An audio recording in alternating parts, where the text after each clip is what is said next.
avait abouti à la délivrance de certificats de carte nationale d'identité et à l'établissement d'une liste électorale. Donc c'était une opération couplée. Cette fois-ci, c'est tout à fait différent. Il s'agit d'une opération de révision de la liste électorale. Ça veut dire quoi? Ça veut dire que nous avons une base de données de 5 767 622 Ivoiriens qui sont dans une base de données qui est la liste électorale de 2010. Il s'agit donc de venir compléter cette liste parce que nous savons que beaucoup de nos compatriotes n'avaient pas pu se faire inscrire, certains parce qu'ils n'étaient pas majeurs et d'autres parce qu'ils n'avaient pas eu le temps matériel et la possibilité d'aller se faire enrôler. Donc c'est à ces personnes-là que nous nous adressons. Mais ceux qui sont déjà sur la liste peuvent, s'ils veulent apporter un changement, aller à l'enrôlement. Par exemple, vous avez voté à Washington en 2010. Maintenant, vous résidez en New York. Donc, vous allez venir à l'enrôlement pour indiquer que vous voulez voter maintenant à New York.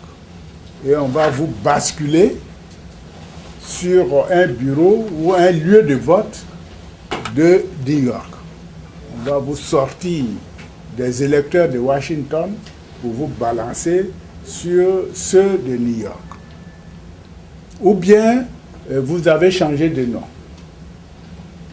Par exemple, quand une dame se marie, elle change de nom, elle prend le nom de son mari. Elle devient épouse quelque chose ou madame quelque chose. Donc, il y a un changement par rapport à son nom de jeune fille qu'elle portait. Donc, elle va venir à l'enrôlement pour indiquer qu'elle a changé de nom.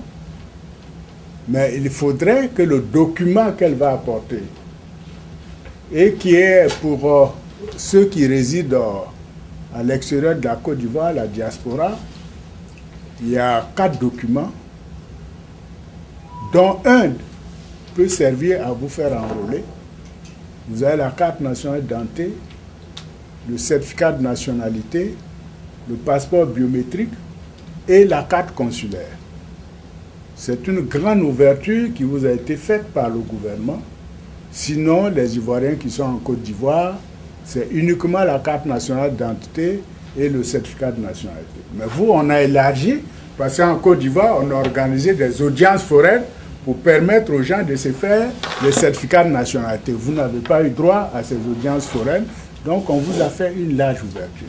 Donc le changement de nom dont je parlais pour les femmes mariées, il faut que le document qu'elle va amener pour se faire réviser porte ces nouveaux noms. Mais si le document ne porte pas ces nouveaux noms, que le document que vous avez, c'est toujours votre nom de jeune fille, alors vous n'avez même pas à venir à l'enrôlement, vous restez chez vous.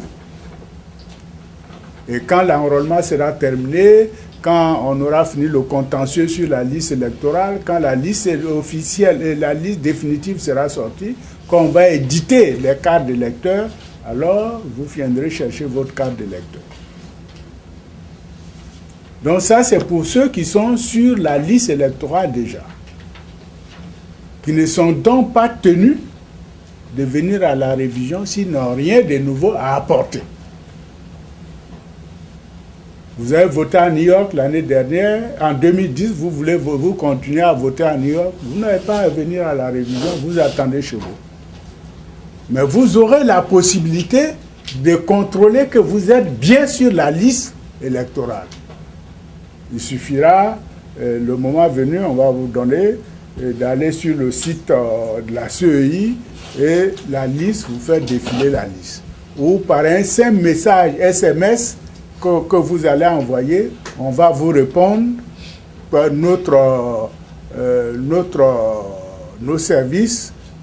On sont en train de travailler donc sur ces logiciels va vous répondre, ce logiciel va vous répondre que oui, monsieur, voilà vos référents, vous êtes inclus sur la liste électorale. C'est ce qui avait été fait déjà en 2010.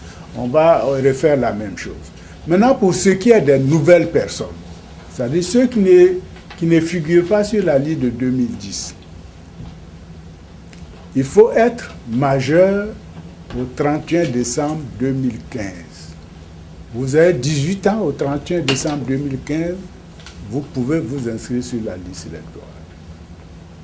Mais si c'est le 1er avril que vous avez eu 18 ans, vous n'êtes pas concerné.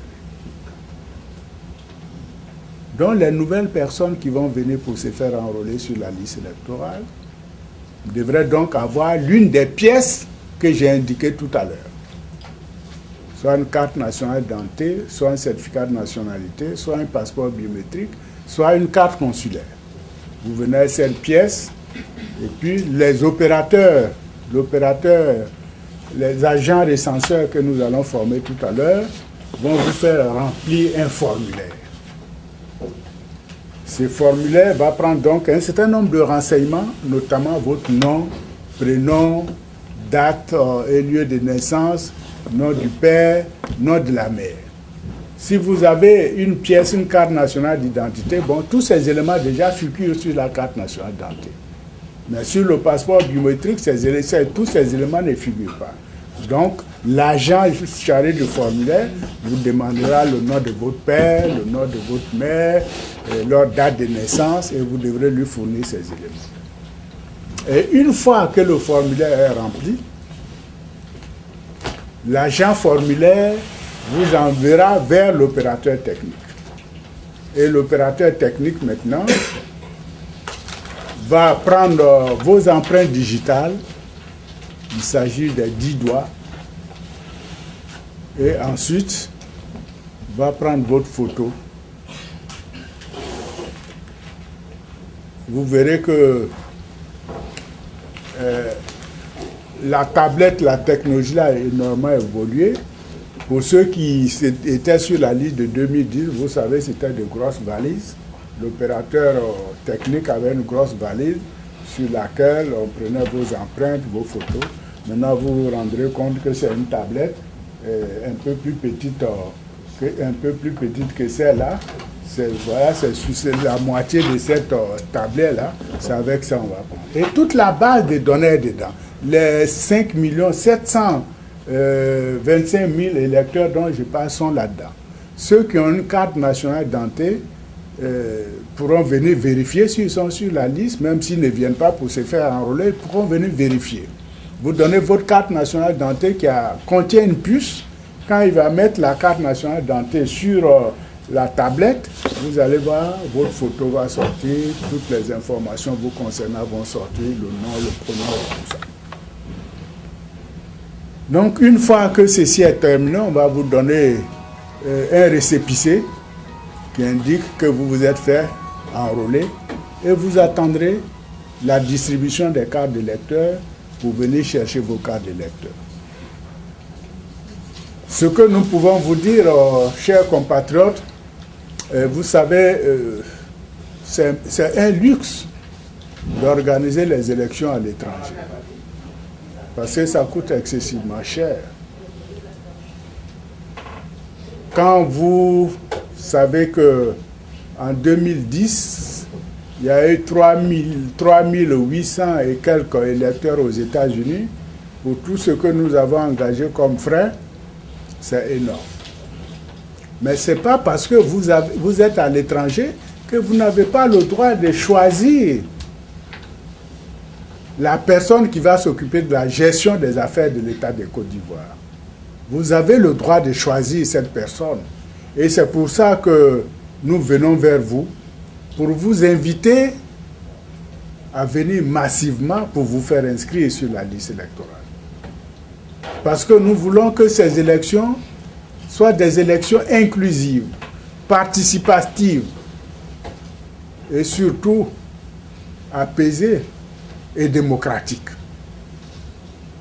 Des élections démocratiques, ce sont des élections qui permettent à chaque Ivoirien en âge de voter d'exercer son droit de vote. c'est un droit élémentaire que nous devons pouvoir assumer à chacun de vous. Et c'est pour ça que sur l'ensemble des États-Unis, nous avons ouvert 5 salles, 5 centres d'enrôlement. 1 à Washington, 2 à New York, 1 à Houston et 1 à Atlanta. C'est vrai que vous me direz que oui, mais il y a des États où il y a encore beaucoup d'Ivoiriens, vous n'y allez pas. Oui, c'est vrai. Mais il n'est pas possible que nous puissions aller sur l'ensemble des États des États-Unis. Nous y allons à partir des statistiques. Par exemple, il y a des États, on nous dit, bon, il y a beaucoup d'Ivoiriens. Mais quand vous demandez le nombre, personne n'est capable de vous dire le nombre. On dit beaucoup. Mais beaucoup, c'est quoi beaucoup? 100, c'est beaucoup aussi. Mais nous, un bureau de vote chez nous, c'est 600. Mais si nous estimons qu'on peut avoir 300 électeurs dans une localité, bon, on peut envisager d'y aller. Donc c'est pour ça que nous avons écrit au ministre des Affaires étrangères pour qu'il demande à tous nos ambassadeurs de nous communiquer le chiffre des Ivoiriens qui résident dans leur pays et surtout ceux qui sont en âge de voter. Donc c'est sur la base de ces statistiques que nous avons choisi 19 pays pour installer des centres d'enrôlement. Le plus important, c'est la France, où nous avons une dizaine de centres d'enrôlement, parce qu'il y a beaucoup plus d'Ivoiriens. Selon les statistiques que nous avons, c'est là-bas qu'il y a le plus d'Ivoiriens. Donc nous venons vous dire que l'opération d'enrôlement démarre effectivement demain à New York, dans les 2 centres, aussi bien du consulat et d'Harlem. L'opération dure jusqu'au 30 juin. 30 juin, délai impératif. Et les agents travailleront de 10h à 20h, tous les jours, sauf le lundi. Le lundi, c'est leur jour de repos. Parce que tout comme nous tous, ils ont droit aussi à un jour de repos dans la semaine.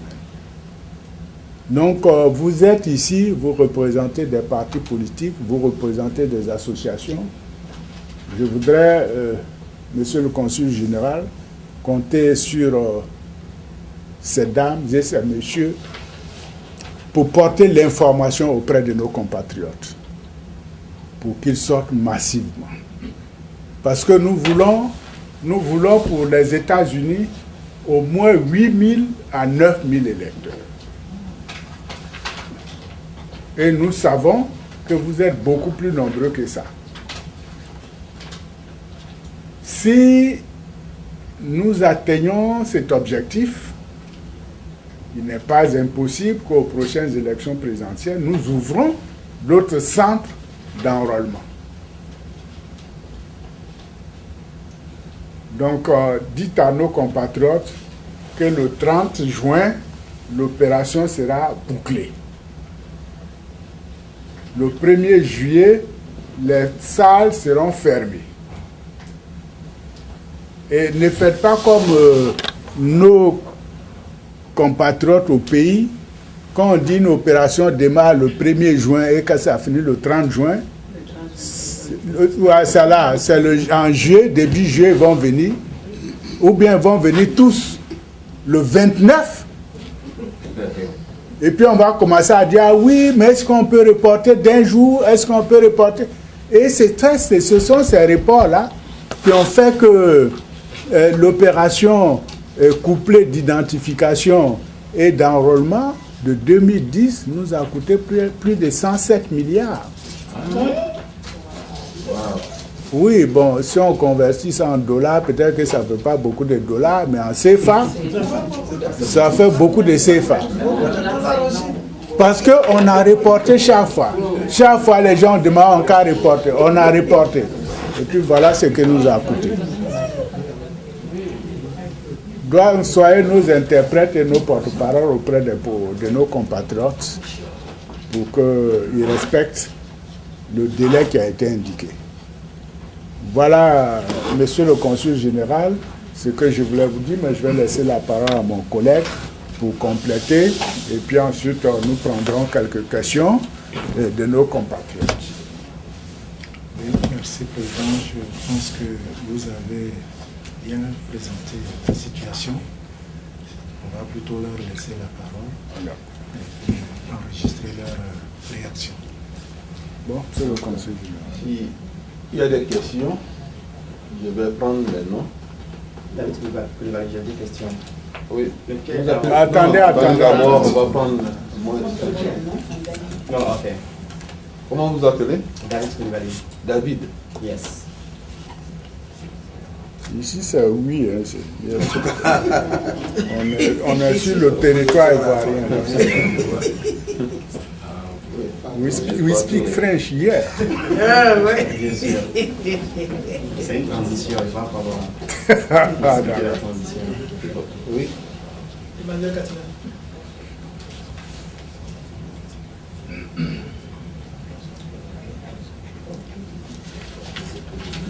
Oui. Partouré. Je suis en train de les prendre ici. Hein. Oui, ok. C'est tout correct. Attends, madame, c'est tout découvert.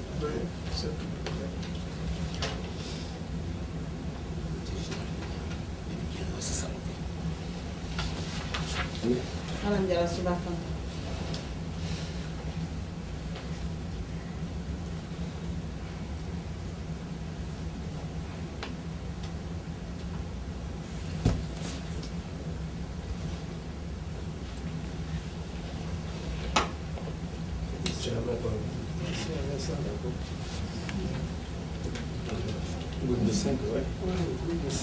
Oui, on a. Bon. Mais on va s'arrêter là, on va faire un deuxième tour.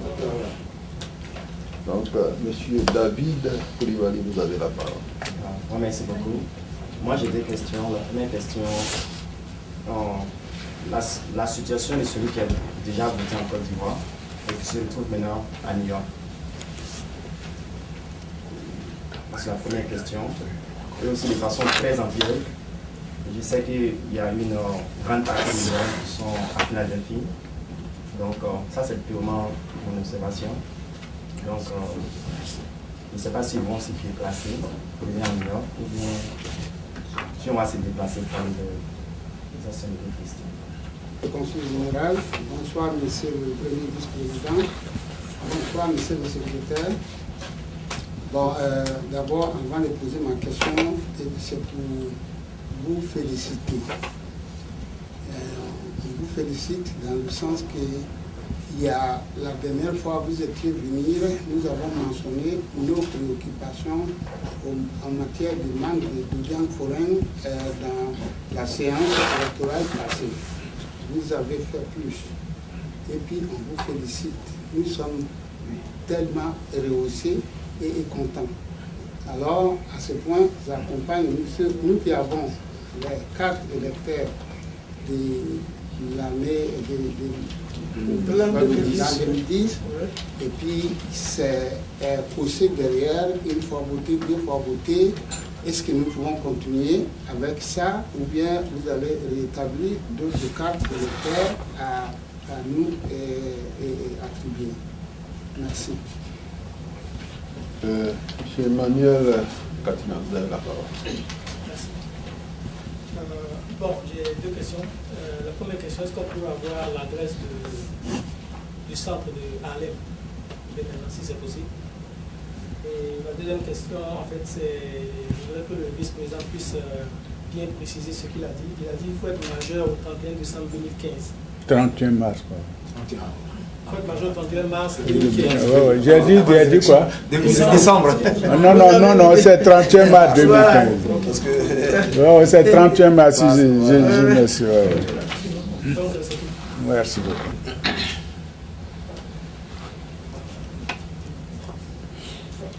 Moi, ma question, c'est surtout surtout à vous concernant surtout les cartes consulaires. Là, je pense que beaucoup qui ne pas avoir les cartes d'identité, mais au moins les cartes consulaires, quelles sont les conditions actuellement et est-ce qu'on peut les faire ici à New York?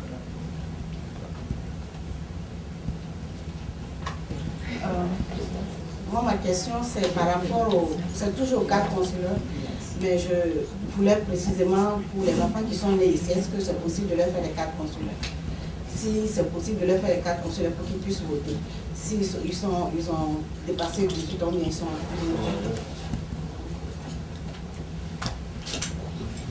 Moi, j'ai plutôt une préoccupation quant à l'objectif fixé de 8 à 9 000 votants. Je crois que ce qui est sûr et certain, nous pouvons dépasser cela. Peut-être même le seul état de l'Union. Ah bon. Voilà. Mais mon inquiétude, c'est quoi? Nous avons le Midwest, avec Chicago. Ceux qui sont ici savent quel est l'état. L'Illinois, qui est Chicago. Il y a tellement d'Ivoiriens là-bas.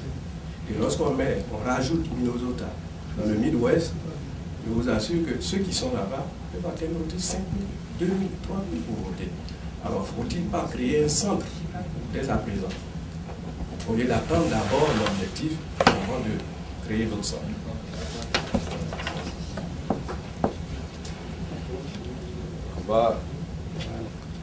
Je voulais indiquer que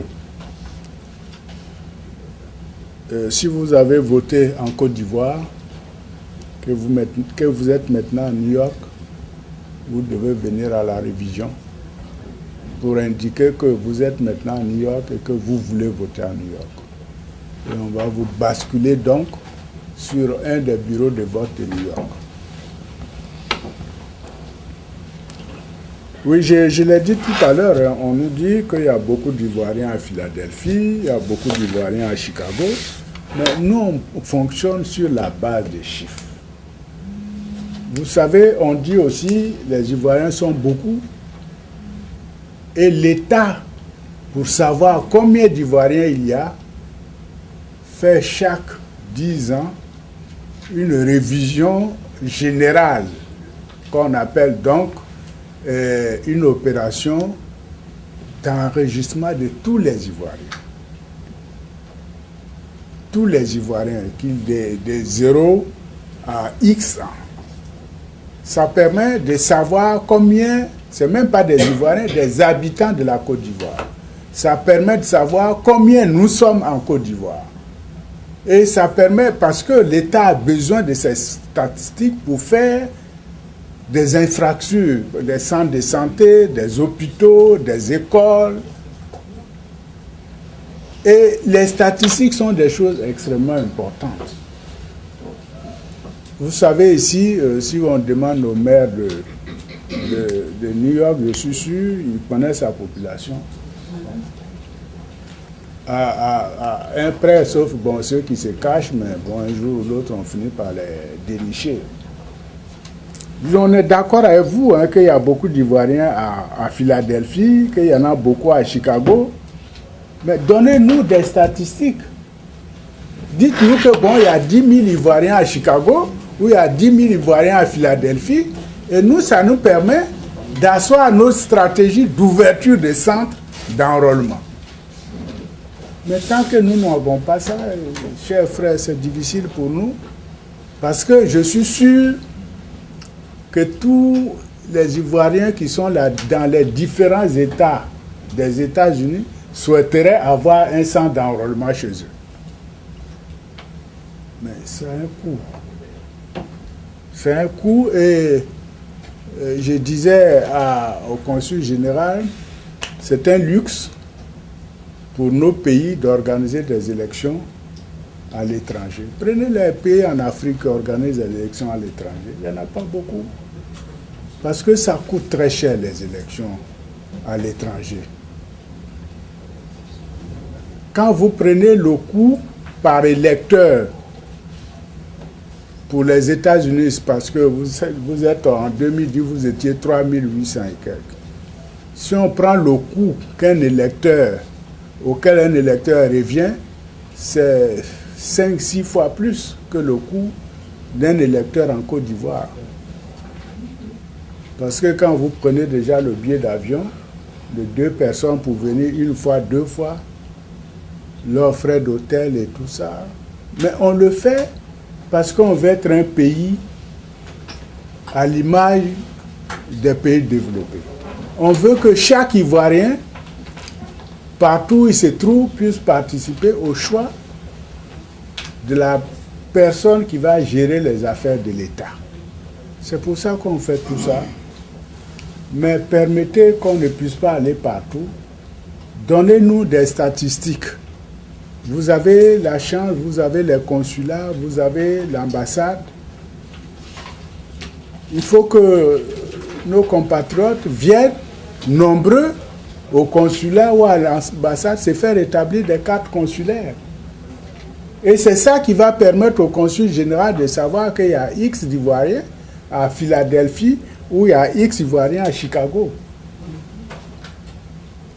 C'est la base de la statistique, ça. Et lui sera très à l'aise pour dire que, bon, à Philadelphie, aujourd'hui, il y a X Ivoiriens. Et nous avons écrit au ministre des Affaires étrangères, justement, avant l'ouverture de ces centres d'enrôlement, nous avons écrit au ministre des Affaires étrangères pour lui dire de demander à nos ambassades dans les différents pays de nous dire le nombre d'Ivoiriens qu'il y a dans ces pays. Et il y a un pays, par exemple, où on avait voté en 2010, mais nous n'avons pas ouvert un centre d'enrôlement là-bas cette année. Il s'agit du Danemark. Il s'agit du Danemark, où on n'organisera pas de vote. Parce qu'on s'est rendu compte qu'il y a 73 Ivoiriens au Danemark. Donc on avait dépêché une équipe, envoyé une équipe là-bas, on nous a dit qu'il y a beaucoup d'Ivoiriens, mais l'équipe, c'est 73 Ivoiriens qu'ils ont trouvé. Bon. Donc, c'est ça. Donc, donnez-nous l'occasion, hein, pour la prochaine fois, de pouvoir envoyer des... Monsieur Fatouré demande si on va faire de nouvelles cartes de lecteurs. Oui, on va faire de nouvelles cartes de lecteurs. Parce que ici, vous nous avez montré vos cartes de lecteurs, il n'y a que 2 cases qui sont cochées. Parce que ici, vous ne participez qu'aux élections présidentielles. Mais si vous prenez la carte de lecteur d'un Ivoirien qui est en Côte d'Ivoire, vous verrez qu'il y a la case, il y a la case aux législatives qui a été cochée, la case au municipal qui a été cochée, la case au régional qui a été cochée. Donc, sur sa carte de lecteur, il reste pratiquement plus de place.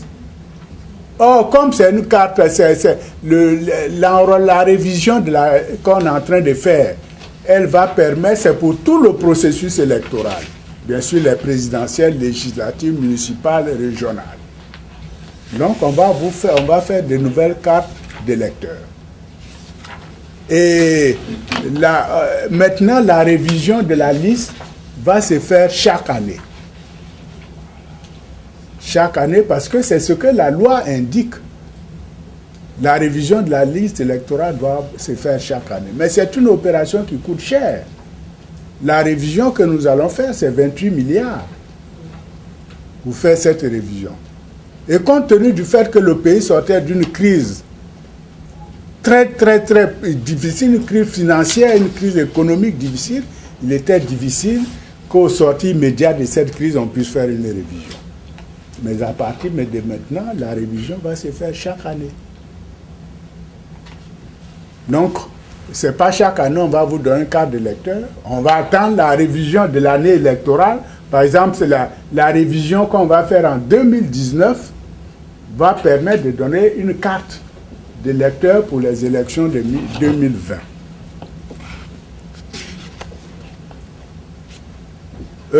Monsieur Katina demande l'adresse du centre d'Harlem. Je laisserai monsieur le consul général répondre à cette question. Madame Assetou Touré, conditions pour avoir une carte consulaire. Diarasuba Fanta, pour les enfants nés ici, peut-on faire leur carte, le consul. Monsieur Germain, oui, monsieur Germain, je serai Je serais... Vous avez déjà répondu? Oui, mais je serais heureux qu'on puisse atteindre les 9000. Moi, voilà, il faut leur dire de venir se faire enrôler ici. Oui, c'est très loin, je comprends.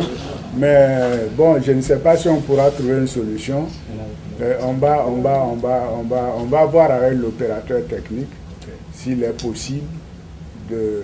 Si les équipes d'ici travaillent vite et que bon, on sent qu'il y a un flottement un moment, peut-être on va voir l'opérateur s'il peut, mais ça vraiment je ne vous donne aucune garantie. Mais c'est quelque chose. C'est ce qu'on fait au pays là-bas, en Côte d'Ivoire. On a 2000 équipes fixes et on a 500 équipes mobiles. Voilà, les équipes mobiles, parce que il y a des coins très reculés en Côte d'Ivoire où la route est difficile pour y accéder. Donc on va permettre à ces équipes mobiles d'aller là-bas pour passer une journée ou 2 journées par exemple pour enrôler les gens de ces villages-là et puis elle quitte, elle s'en va dans un autre village, passer une journée ou 2 journées pour enrôler cette équipe. Mais comme chez vous ici, les transports coûtent trop cher. C'est des opérations difficiles à faire. Peut-être qu'il faut considérer aussi l'enrôlement par correspondance, si c'est possible. Ah oui, mais ça, on est en train d'évoluer, vous savez. C'est pas impossible qu'on y arrive. Parce que je vous ai parlé tout à l'heure des valises qu'on avait en 2007-2008 pour faire l'enrôlement. Et maintenant, c'est des petites tablettes. Donc on évolue, il n'est pas impossible qu'un jour, à partir, on vous donne le site de la CEI. Bon, mais le problème, la différence, c'est que, bon, il y a quand même des empreintes à prendre. Des empreintes digitales à prendre. Ça, on ne peut pas le faire à distance et tout ça. Et comme la question de la liste électorale, c'est une question extrêmement sensible en Afrique. Très délicat parce qu'il y a des gens qui estiment toujours qu'on fait la liste pour favoriser tel candidat par rapport à tel candidat. Alors que nous, vraiment, on a choisi un opérateur pour ses compétences techniques parce qu'il nous l'a prouvé par le passé. Et nous pensons que les gens qui sont recrutés, que l'opérateur a recruté, parce que c'est l'opérateur qui a recruté les agents machines, ceux qui sont sur sa machine, nous pensons que l'opérateur ne les a pas recrutés pour leur... ce sont des petits blancs. Vous verrez que ce sont tous des petits blancs. Donc les petits blancs, eux, ils ne savent pas en Côte d'Ivoire qui est qui. Donc eux, vous venez, vous remplissez les conditions, votre fiche formulaire remplie, on leur donne, ils font leur travail et puis là. Bon, excellent, je vous laisse donc la parole pour répondre aux questions qui vous concernent. Et puis après, si mon collègue a quelque chose à ajouter, il ajoutera. Monsieur Emmanuel Katina veut savoir où est localisé le centre de Harlem. Donc, je vais vous donner l'adresse du centre de Harlem.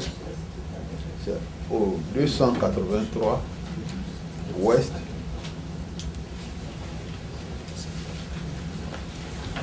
115e rue à New York. C'est le zip code, c'est le 10027. C'est la salle 26.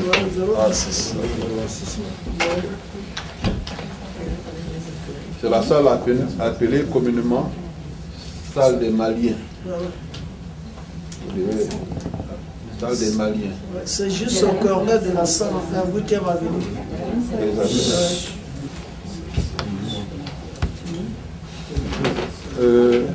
Mesdames, Antietou Doucouré et Derasouba Fanta ont posé des questions relatives à la délivrance des cartes consulaires. Tout à l'heure, M. le Président a décliné la liste des pièces à fournir pour l'enrôlement.